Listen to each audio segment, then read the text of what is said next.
जम्मू कश्मीर के काश्तकारों को क्रॉप इंश्योरेंस स्कीम के लिए मजीद इंतजार करना पड़ेगा क्योंकि सरकार इस सिलसिले में नए सिरे से टेंडर जारी करने जा रही है। तो इसका मतलब यह है कि इस स्कीम के तहत अभी कोई शुरुआत ही नहीं हो सकी है।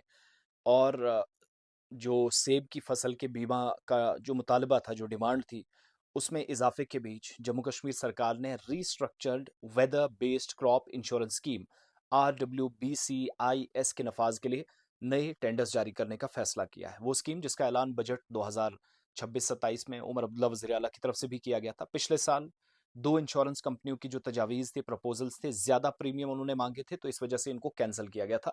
वो बहुत पैसा मांग रही थी, जो माली काफ़ी ज़्यादा इजाफा माना जाता है। पिछले साल एग्रीकल्चर डिपार्टमेंट ने agriculture insurance company of India और टाटा AIG जनरल इंश्योरेंस की जो बोलियां हैं, ऑक्शंस हैं, वो मंजूर की थी ताकि कश्मीर में सेब और ज़ाफ़रान, जबकि जम्मू प्रोविंस में आम और लीची की फसलों को बीमा तहफ़्फ़ुज़ फराहम किया जा सके, इंश्योरेंस हो सके। लेकिन डायरेक्टर एग्रीकल्चर कश्मीर सरताज शाह, जिन्होंने एक टेलीविज़न चैनल से बात करते हुए इस बात की तस्दीक की कि मुंतखब जो इंश्योरेंस कंपनियां हैं 30% से ज़्यादा प्रीमियम की डिमांड कर रही हैं, जो भारत सरकार की डायरेक्शंस के खिलाफ था। 30% ज़्यादा प्रीमियम नहीं दिया जा सकता। तो इस शरह पर प्रीमियम की जो माली लागत है वो 950 करोड़ रुपए बनती है, जिसे जम्मू कश्मीर के फाइनेंस डिपार्टमेंट ने मुस्तरद कर दिया कि इतना पैसा नहीं दिया जा सकता, तो 30% से कम प्रीमियम लाइएगा और काम करें। तो इसी वजह से ताज़ा टेंडरिंग का फैसला किया गया। अब दोबारा बोलियां तलब की जाएंगी।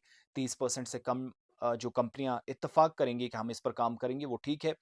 साथ साथ ये भारत सरकार भी फसल बीमा से मुतल्लिक जो गाइडलाइंस हैं उसमें तब्दीली करने जा रही है और इसके लिए टेंडर डॉक्यूमेंट में भी ज़रूरी अमेंडमेंट की जा रही है और आइंदा चंद दिनों में नए टेंडर्स जारी किए जाएंगे। इसकी अनाउंसमेंट उनके मुताबिक उन्होंने की है। फिर फसल बीमा स्कीम के लिए बोली का प्रोसेस जो है वो 1 जून से कल से शुरू कर दिया गया है। 1 या 2 महीने में इस पूरे प्रोसेस को कंप्लीट किया जाएगा। उम्मीद ये भी की जा रही है कि फसल बीमा स्कीम रवां साल ही नाफिज हो जाएगी, इसी साल, लेकिन थोड़ा सा और इंतजार कीजिएगा। तो इस मकसद के लिए बजट में भी सरकार ने रकम मुख्तस की थी। अ, मुतलका वजीर वजीर या वजारत ने यकीन दहानी कराई थी कि जब तक स्कीम नाफिज नहीं होती, मौसमी आफात से या मौसम की वजह से जो नुकसान पहुंच रहा है, मुतासरा किसान हैं, उनको स्टेट डिजास्टर रिलीफ फंड यानी SDRF के तहत इमदाद फराहम की जाएगी। बीमा जो माहिरीन के मुताबिक अगर प्रीमियम 30% से ज्यादा हो जाए तो भारत सरकार के कवायद के तहत इजाफी माली बोझ स्टेट के एक्सचेकर पर या स्टेट के खजाने पर पड़ता है। तो एक हिस्सा किसान अदा करते हैं, 5% होता है, दूसरा हिस्सा स्टेट गवर्नमेंट और तीसरा हिस्सा भारत सरकार अदा करती है। और माहिरीन के मुताबिक जम्मू कश्मीर के मामले में प्रीमियम की लागत 1,000 करोड़ रुपए से ज्यादा बन रही थी, जिसे डिपार्टमेंट ऑफ फाइनेंस ने मुस्तरद कर दिया। तो इसलिए थोड़ा और इंतजार करना पड़ेगा। और महकमा मौसमियात के मुताबिक 6 से 30 मई के दरमियान 7 मरतबा 7 टाइम्स सालाबारी हुई, हेल स्टॉर्म हुआ, ओले पड़े, जिससे नॉर्थ कश्मीर के सोपुर से लेकर साउथ कश्मीर के शोपियां तक सेब के बागात को मुतासर हुआ।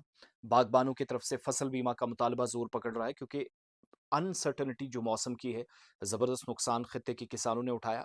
फिर फलों के जो ताजिर हैं, उनको भी सेब की सनत जब जम्मू कश्मीर पर घरेलू पैदावार जो GDP है, वो 7% से ज़्यादा हिस्सा डालती है, लेकिन सालाना 20 से 25 लाख मैट्रिक टन सेब की पैदावार, तकरीबन 10,000 करोड़ रुपए की आमदनी, जिससे सरकार के खजाने को हासिल होती है।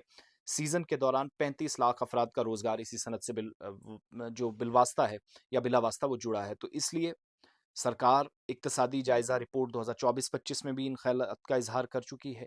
बागबानी को, ज़राअत को, इन सारे शोबों को नुकसान से बचाया जाए। नए सिरे से टेंडरिंग होगी तो थोड़ा सा इंतजार और करना पड़ेगा। पुरानी कंपनियां ज्यादा पैसा मांग रही थी, जो 950 करोड़ से रकम तजावुज कर रही है, तो दैट मीन सरकार के वो गाइडलाइंस के खिलाफ है और इतना खर्च सरकार नहीं उठा पाती। तो इसलिए दोबारा और नए सिरे से जब टेंडरिंग होगी तो इसके लिए थोड़ा सा और इंतजार काश्तकारों को करना पड़ रहा है।